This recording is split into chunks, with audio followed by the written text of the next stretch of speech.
Hello, everyone. Hey, Nomads. Welcome to another episode of Travel Nursing and Allied Life. I am a host today. My name is Dylan Cal. You might recognize me from the New Medical Nomads podcast. And I am here with Chanel to talk about helpful habits, routines, something that we're both pretty passionate about. But Chanel, can you please introduce yourself and kind of give a little background on how you jumped into travel and how long you've been doing it? Yeah, of course. My name is Chanel. I am a travel PACU nurse now. I've been traveling for 4.5 years. I am from Georgia, and I've been working on the West Coast the entire time.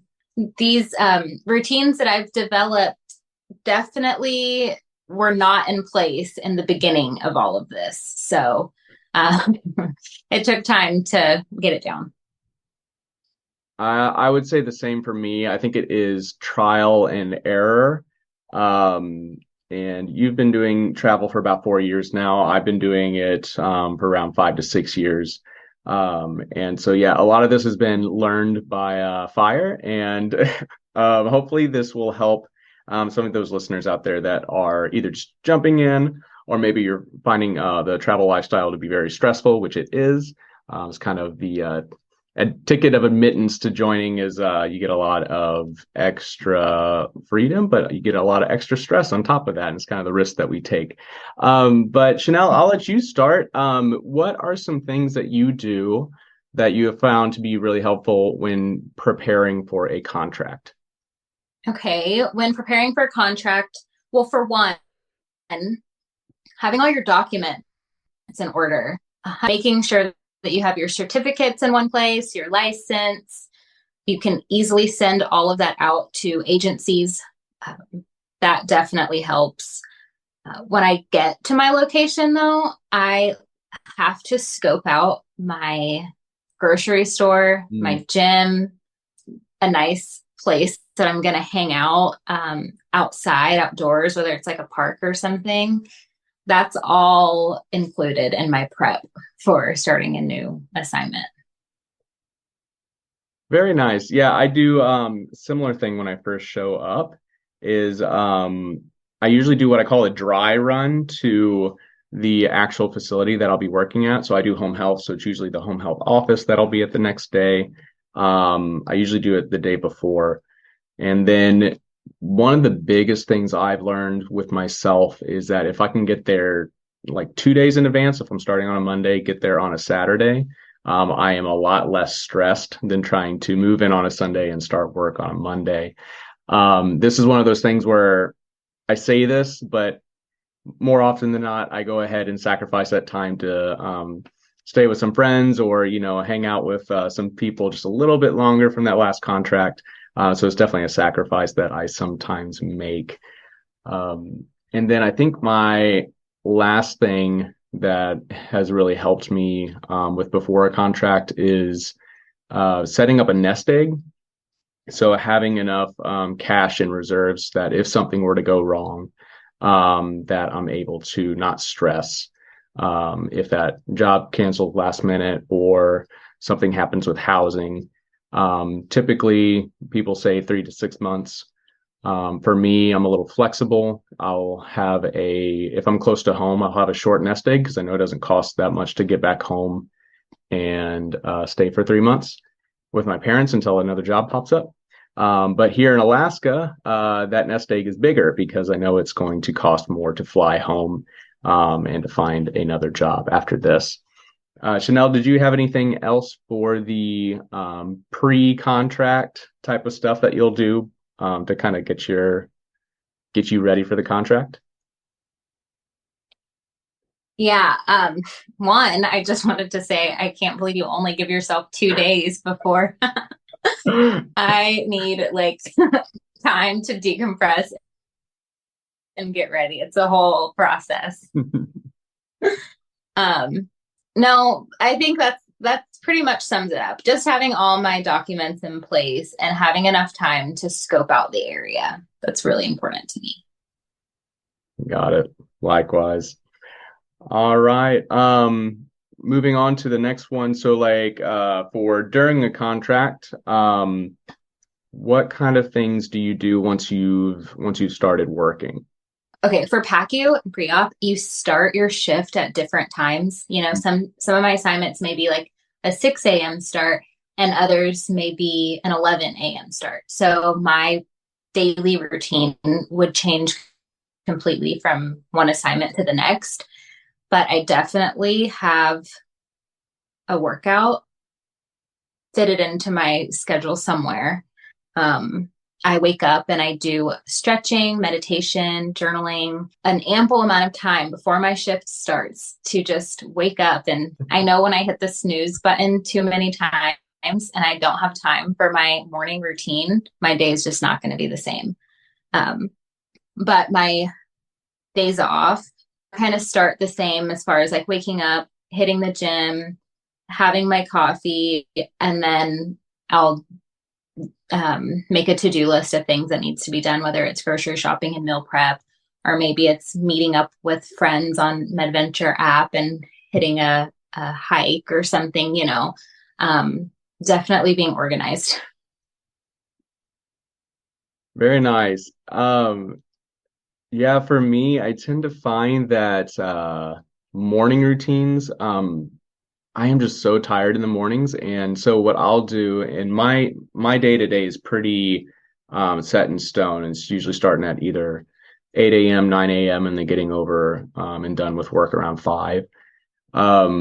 I found that the best for me is to wake up running. So my alarm clock goes off and I just start the day. I usually have a half an hour to get ready and then I go. And then my personal time is in the evenings, and that's when I get the workout in. That's when I'll, lay around and kind of hang out with friends after that, or prep for hiking that weekend, or those little escapisms that we do while on contract. That's definitely my getaway from the clinical life. Um, Something else I've noticed with myself, I think I picked this up from Power of Habit by Charles Duhigg, and it was realizing that if you're trying to keep a healthy habit, that you want to remove any barriers before you do that. Um, and it doesn't quite fit, but I found that if I'm in that first week of work and I'm a little stressed, I'm still trying to figure out the grocery store situation, and I get something to eat, like restaurant wise, I know that whatever restaurant I choose, I'm very likely to go there again. So that first restaurant I always go to, or fast food place, I want to make sure it's like a healthy option and not like the Dairy Queen 2 blocks down. Because I know once I remove that barrier, I'll definitely Yeah. be jumping back in at some point. So I try to save the ice cream for later as much as I can in later in the contract. Um, any other things that you do during your contract that kind of make it go a little smoother? I would say early on in the contract, like I told you, scoping out the place, I definitely sign up for the gym membership and find a yoga studio. And like you said, find healthy restaurant options. And I do all of that kind of earlier on because, yeah, once you've worked a long work week, by the end of the week, you don't have the energy to do all of that. Mm. So um, that's very important to me. I liked how you said that you're not the morning person. You kind of give yourself just enough time to get to work because I think that's so important for people to learn themselves and how they work best. Yes, after I get off of work, I'm done for. I definitely need my dinner meal prepped in the fridge. I have to microwave it, get in the shower, and then that's it. Got it. Got it. Yeah, I've tried to get up early. And I guess I found this out in graduate school, and I just find myself kind of just sitting around waiting for work to start. So yeah, I thrive on chaos. If I can wake up running, that is preferred, and that's a big thing I found out about myself. And I'm just kind of looking at my list. One of the routines I got in a habit of, especially being a traveler and knowing how many kind of issues there are with receiving pay. We always have all these different reimbursements. We're getting taxed in different states. It's not uncommon for mistakes to be made with payroll. So I'm in a pretty good habit of every Friday looking at that paycheck to make sure that everything adds up, that nothing's, all of a sudden I'm earning 300 less because of something weird that happened. Or if that was the week I was supposed to get my travel reimbursements, that it is in fact in my paycheck. That is something that is very common for things to go wrong. And it is common, it is a headache, but if you can catch it early, it tends to save you a lot of time later of trying to look back and figure out where you're missing that $500 travel reimbursement or whatever it might be. And then my last line here on during is sleep, and I have it in all caps and exclamation points because I tend to um, choose other activities other than sleep. So if I have an opportunity to hang out with travel friends, I go hang out with them. I'm up late. I've kind of found my sweet spot is 7.5 hours.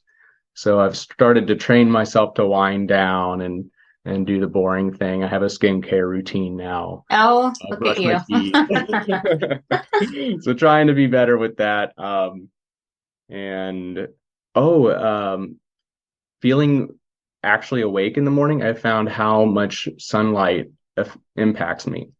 So if I do have an extra 10 minutes, I'll go outside and try to just get as much light into my eyeballs as I can.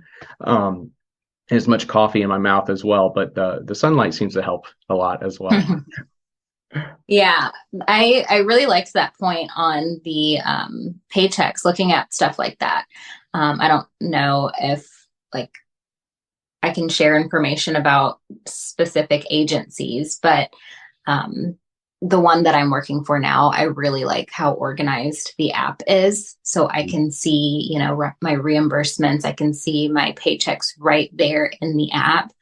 I know that I've worked with other agencies that are a little all over the place, and that makes it more difficult.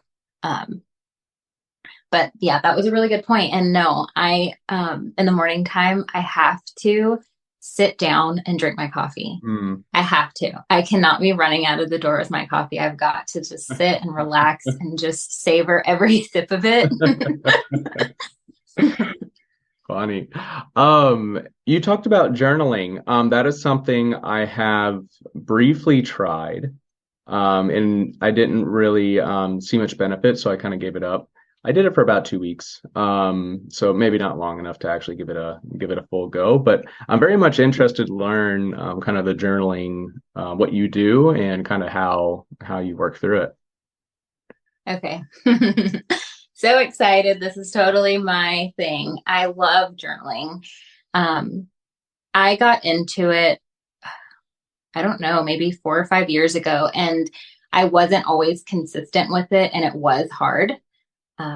It's not for everybody, but there's just so many different ways that you can journal, and I think that people should give it a chance, give different ways a chance. I know that a friend of mine likes to journal into her voice memos on her phone because she just does not have good penmanship and she just can't write fast enough to keep up with her thoughts.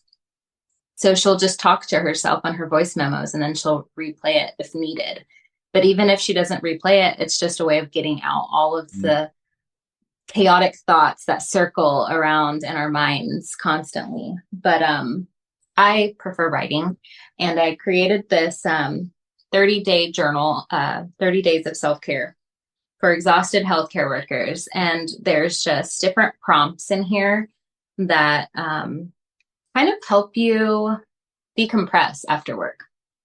We definitely work in a profession that's not leave work at work. That's kind of impossible sometimes. We deal with a lot of heavy things and we can't just shut it off. So it's important to get that out in a healthy way. And another thing that I like to highlight in my journal is things that fill our cup. So spending the days off or either your mornings or your afternoons, fill it with things that uplift you. And figuring out what that is, because sometimes it takes like trying new things, getting out of your comfort zone. I found out last year that I really like to snowboard. Something I never would have Very tried, cool. and I absolutely love it now. She's a boarder. Funny you mentioned that when I was first jumping into traveling, and I kind of had this idea of what that would look like. I guess for me, it was like going out to bars and going and trying out all these restaurants. And I'm from Missouri, spend most of my time there.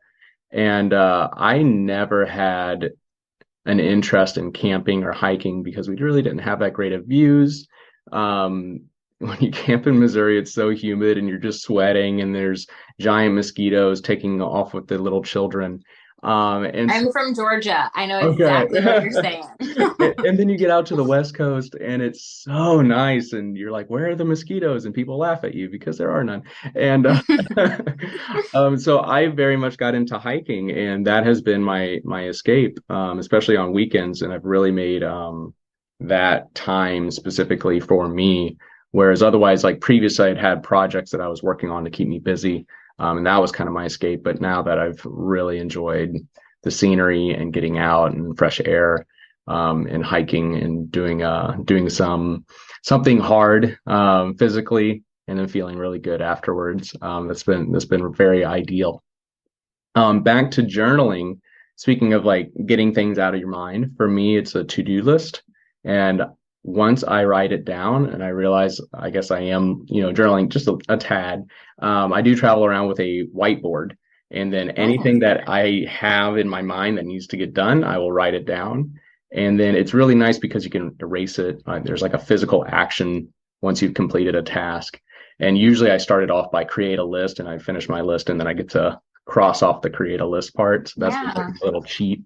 Uh, but for something that I have done that did make me feel very good, was for, I think I did 30 days straight. I picked 30 persons that I really cared about and was really appreciative of having in my life. And I just wrote a little text to them. So I'd have like, mom on Monday, dad on Tuesday, Zach, Josh, Sarah, whoever it might be. And every morning I just wrote, hey, appreciate you. Just wanted to share this memory I had of you. And I picked some random memory and I told them. And then I would send it. And at some point throughout the day, they would respond inevitably. And it was the response that made me feel really good.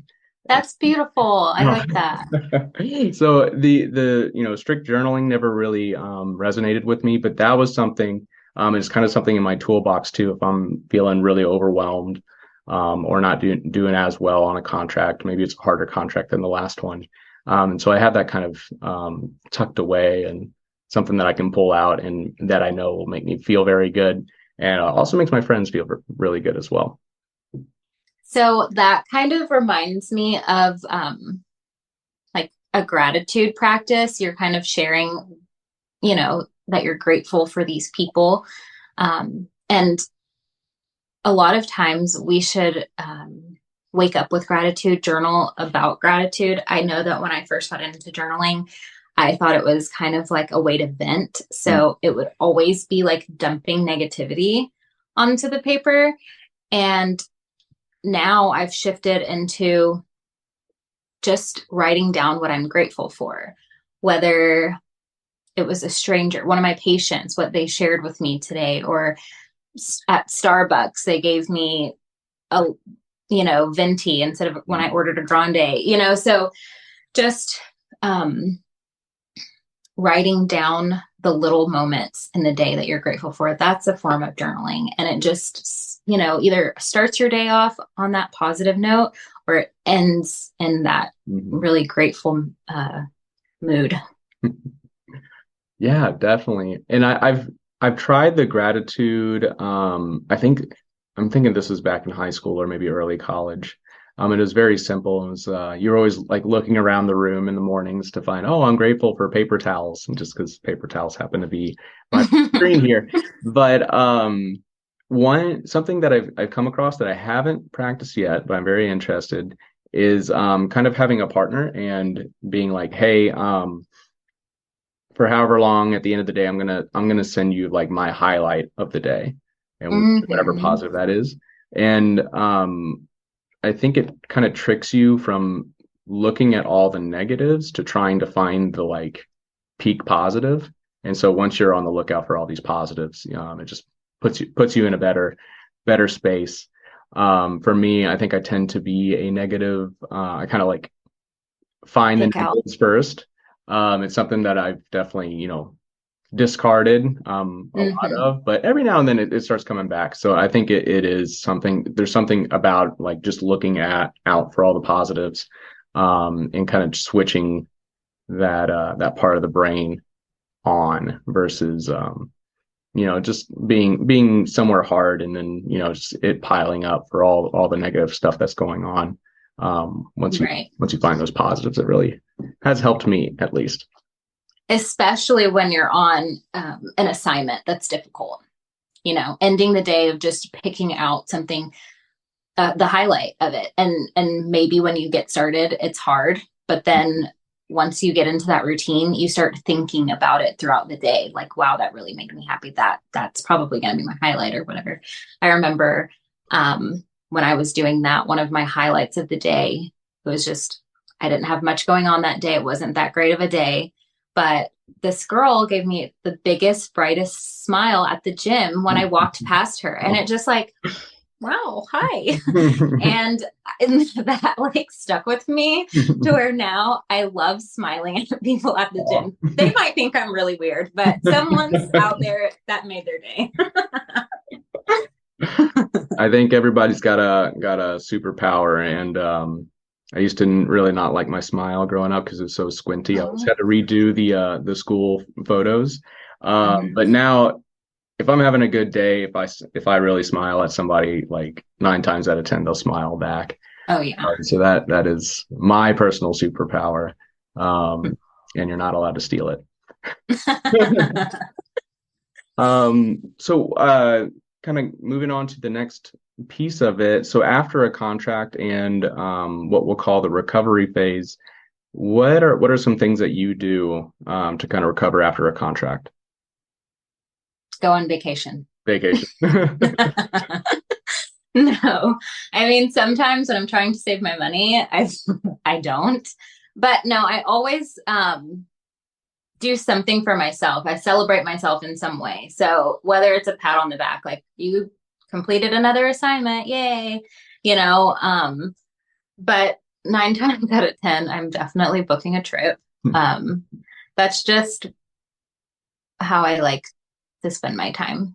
Um, but I will say before I leave for vacation, like what I'm about to do now, I have, or I try to have everything planned out for my next assignment. So I leave on Sunday for vacation. I just finished my contract. This whole week has been packing, but I also made sure that I have my license done for my next location. I've submitted all of my information. I found housing. Like I'm on a roll this time. Oh, right. So when I get back from vacation, I just have to drive to my next place. And that makes vacation that much better. So I don't have to worry about any of these things while I'm, relaxing or hanging out with family or friends or whatever. Definitely. And that was a big reason I jumped into travel, was to have that freedom and flexibility to go explore other countries.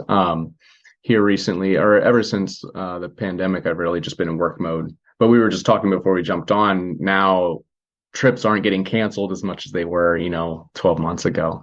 So it's becoming a great time to jump back in and get out there. For me, I typically did like 3 contracts in a row, and then I would take like a month or 2 off. And I've definitely found that I'm not a in between person. I'm either in work mode or I'm in play mode, and it's really hard for me to juggle between the two. You were talking about keeping work separate, especially with home health. A lot of times you're bringing documentation home, and so um, I've gotten better at it now that I've had to with COVID. But before all the coffee shops were shut down, that was kind of my safe spot to go get a cheap coffee, sit down, knock everything out. And then when you come home, that's home. There's no work that's your safe Mhm. spot. That for sure has definitely helped as well. When I'm going in between contracts, really my only point is that I know some travelers out there will try to really push the ball, and if they finish that contract on a Thursday, they're trying to start another one that following Monday. For me, I need at least a week off, and I think that varies for everybody, but just finding what amount of time you need between to kind of recover and recoup is very important. Because if you, I don't know, if you're just rushing, it's again hard to get out of that work mode, and sometimes it just sucks you in hard, and it's harder to get out of it. Yeah, I definitely agree with having enough time between contracts. I always leave myself with a comfortable cushion because, yeah, no, I need time to decompress. I need time to prepare for the next. Mm, I would like to, and also your car could break down on the way to the next location, so anything can happen. And I definitely like to stay prepared. absolutely. Well, Chanel, if travelers are really interested in following you, see what you're up to, or if they were interested in your 30-day journal, where can they find that and where can they find you? Well, you can find me on Instagram at Travel Nurse Nell. That's Nell, Nel. And in my bio, there's a link to the journal. You can buy it on Amazon. And yeah, I hope you buy one and get one, and I hope that it's helpful to you because I actually created this during COVID because I needed it. It was tough times and I needed a way to decompress. And I was like, you know what? There's other people out here that are feeling the exact same way. Let me put this into a format that it can benefit others. So, yeah. Wonderful. Well, thanks so much for joining. And for those listening, I hope that you got maybe one or two little ideas to help your contracts go a little bit better with some self-care, some routines, and some helpful hints on how to get through everything. We're getting ready for the big sprint to TravCon. So TravCon this year, 2023, always in September, always in Las Vegas. So I will see everybody there. Thanks, Chanel. See you there. Thanks for having me. Bye.